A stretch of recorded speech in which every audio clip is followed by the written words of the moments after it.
क्या सच में भगवान अपने भक्त की रक्षा करते हैं, वो भी तब जब सारी दुनिया साथ छोड़ दे? क्या आपने कभी सोचा है कि जब इंसान की आखिरी उम्मीद भी टूट जाती है, तब कौन साथ खड़ा रहता है? आज की इस कथा में हम जानेंगे कि कैसे भगवान श्री कृष्ण ने अपने एक सच्चे भक्त की रक्षा की, एक ऐसी परिस्थिति में जहाँ कोई भी इंसान बच नहीं सकता था। हम सभी के जीवन में कभी न कभी ऐसे पल आते हैं जब सब कुछ खत्म होता हुआ लगता है, जब अपने भी पराये लगते हैं और दिल में बस एक ही सवाल उठता है, अब क्या होगा? शायद आप भी कभी ऐसी स्थिति से गुजरे हों और यही वो पल होता है जब भगवान की असली कृपा प्रकट होती है। यह कथा है एक साधारण युवक माधव दास की, जो जुड़ा हुआ एक सच्चा भक्त था। माधव दास का जीवन बहुत सरल था। वो रोज़ मंदिर जाता, हरिनाम संकीर्तन करता और भगवान कृष्ण की सेवा में लगा रहता। लेकिन एक दिन उसकी ज़िंदगी ने ऐसा मोड़ लिया जिसकी उसने कभी कल्पना भी नहीं की थी। समस्या टौटता माधव दास एक छोटे व्यापार में काम करता था। एक दिन उसके मालिक पर चोरी और धोखाधड़ी का आरोप लगा और बिना किसी जांच के पुलिस ने पूरे स्टाफ को गिरफ्तार कर लिया। पीड़ा माधव दास ने बार बार कहा, मैं निर्दोष हूँ, मैंने कुछ नहीं किया। लेकिन किसी ने उसकी बात नहीं सुनी। जेल की अंधेरी कोठरी में उसका मन टूटने लगा। उसने सोचा, हे कृष्ण, मैंने हमेशा आपकी सेवा की, फिर मेरे साथ ऐसा क्यों? किंग पॉइंट दिन बीतते गए, कोई मदद नहीं आई, परिवार ने भी दूरी बना ली और अब कोर्ट का फैसला आने वाला था।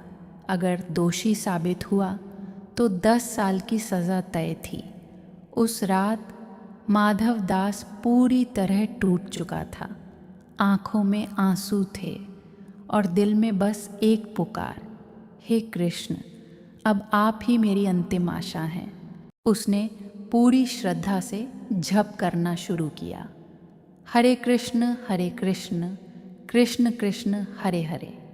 अचानक उसे ऐसा महसूस हुआ जैसे कोई उसके पास खड़ा है। एक अद्भुत शांति, एक दिव्य ऊर्जा। उसी रात जेल में एक रहस्यमयी व्यक्ति आया जिसने खुद को एक वकील बताया और कहा, मैं तुम्हारा केस लड़ूंगा। माधव दास हैरान था। उसने तो किसी को बुलाया ही नहीं था। अगले दिन कोर्ट में वो वकील ऐसे ऐसे सबूत लेकर आया जो किसी के पास नहीं थे। असली गवाह और असली अपराधी का कबूलनामा। जज ने तुरंत फैसला सुनाया, माधव दास पूरी तरह निर्दोष है।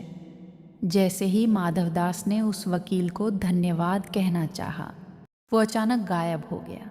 तभी उसके मन में एक आवाज़ आई, जब तुम सब छोड़ देते हो तब मैं तुम्हें कभी नहीं छोड़ता। माधव दास समझ गया, वो कोई और नहीं, स्वयं भगवान श्री कृष्ण थे। माधव दास की आंखों से आंसू बहने लगे, लेकिन इस बार दुख के नहीं, कृतज्ञता के। वो फिर से मंदिर लौटा और पहले से भी अधिक भक्ति में लीन हो गया। उसने समझ लिया था, भगवान कभी अपने सच्चे भक्त को अकेला नहीं छोड़ते।